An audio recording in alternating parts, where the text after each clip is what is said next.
Bonjour, je m'appelle Myriam Beaulieu, je suis étudiante au doctorat en psychoéducation à l'UQTR et aujourd'hui, je vous entretiens très brièvement à propos des forces et des ressources mobilisées à travers les parcours de rétablissement des personnes qui présentent un trouble persistant d'usage de substances. Le capital de rétablissement, ça correspond à la somme des ressources qui sont disponibles pour venir aider la personne à progresser dans son parcours de rétablissement.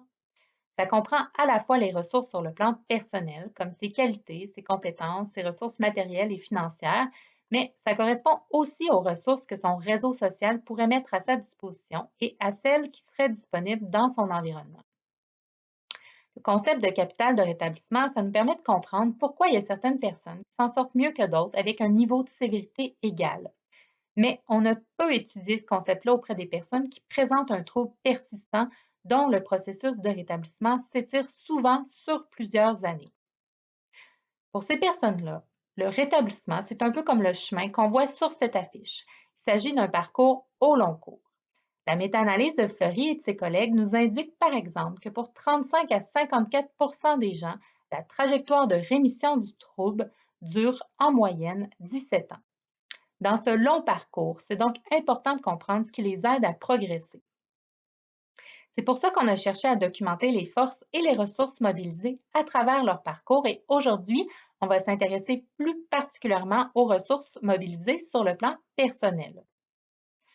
On a pensé que de faire des entrevues individuelles en profondeur où on pouvait explorer leur trajectoire, ce serait la meilleure méthode pour nous permettre de venir saisir leurs forces et leurs ressources.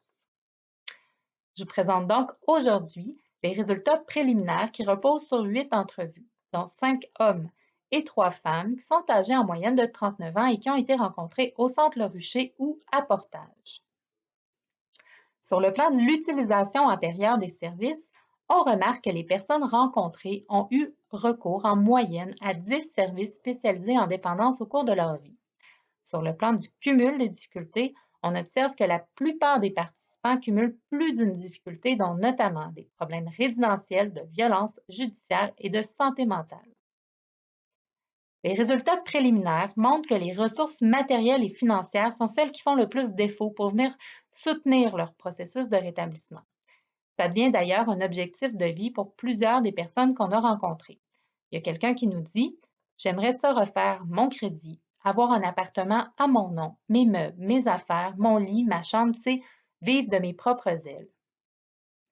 Par contre, les données qu'on a recueillies dressent aussi le portrait de personnes qui, malgré leurs difficultés, sont parvenues à accumuler des compétences, des connaissances et possèdent plusieurs qualités pour faire face à leurs problématiques.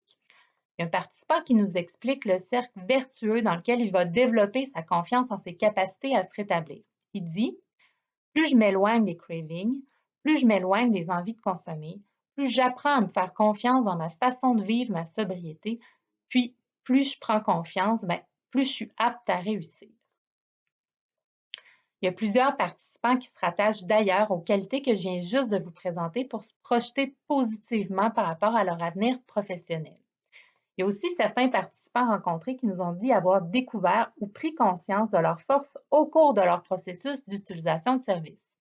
Il y a quelqu'un qui nous dit: je me suis rendu compte que j'avais développé ici au niveau des aptitudes relationnelles puis thérapeutiques. Je suis empathique, je suis capable de faire des liens. J'ai vraiment le désir de travailler dans les sciences sociales. En conclusion, les résultats qu'on a obtenus jusqu'à maintenant dressent le portrait de personnes qui sont capables, qui ont cumulé des connaissances, qui possèdent plusieurs qualités pour faire face à leurs problématiques.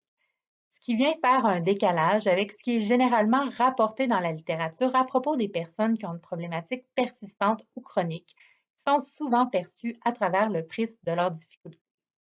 Sur le plan clinique, on devrait donc aider ces personnes-là à développer davantage leur capacité à identifier leurs forces.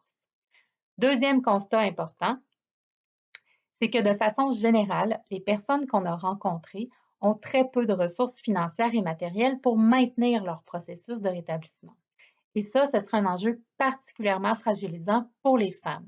Certains auteurs utilisent d'ailleurs l'image du château de cartes pour illustrer l'équilibre précaire de leur processus de rétablissement en l'absence de cette forme de ressources. C'est un enjeu qui devrait d'ailleurs être pris en considération dans la planification des services. Merci de votre écoute.